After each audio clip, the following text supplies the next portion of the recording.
சபரிமலைக்கு சென்ற ஐயப்ப பக்தர்களின் கார் திடீரென தீப்பிடித்து எரிந்த நிலையில் பக்தர்கள் அதிர்ஷ்டவசமாக உயிர் தப்பியுள்ளனர். இது பற்றிய கூடுதல் தகவலை செய்தியாளர் பிரசாத் வழங்கிட கேட்கலாம். பிரசாத் வணக்கம். கார் தீப்பிடித்ததற்கான காரணம் என்ன? காரில் எத்தனை நபர்கள் பயணித்தார்கள்? அவர்கள் தற்போது பாதுகாப்பாக இருக்கிறார்களா? என்ன விவரம்?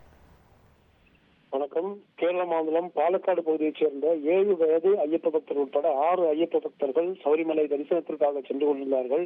இன்று அதிகாலை 3:15 மணிக்கு பத்தனந்திட்டா அருகே பம்பையாறு கரையோரமாக அந்த வண்டி சென்று கொண்டிருந்த போது திடீரென காரினுடைய முன்பகுதியிலிருந்து புகை எழுந்தது. இதனால் அதிர்ச்சியடைந்த அந்த ஓட்டுநர் உடனடியாக காரை சாலையோரமாக நிறுத்திவிட்டு அங்கே 6 பேரையும் உடனடியாக காரிலிருந்து வெளியேற்றினார். சிறிது நேரத்திலேயே அந்த கார் முழுவதும் தீப்பிடித்து எரிந்தது. சம்பவம் தொடர்பாக பம்பை தீயணைப்பு நிலையத்திற்கு தகவல் அளிக்கப்பட்டு தீயணைப்பு துறையினர் விரைந்து வந்து காரினுடைய தீயை அணைத்தாலும் காரினுடைய பெரும்பகுதி தீக்கு இரையானது.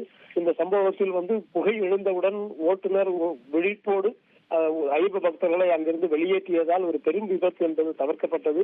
அதனால் எந்த ஐயப்ப பக்தர்களுக்கும் இந்த பாதிப்பும் ஏற்படவில்லை. இது தொடர்பான விசாரணையில் மின்கசிவு காரணமாக அந்த கார் தீப்பிடித்து இருந்தது தெரிய வந்துள்ளது.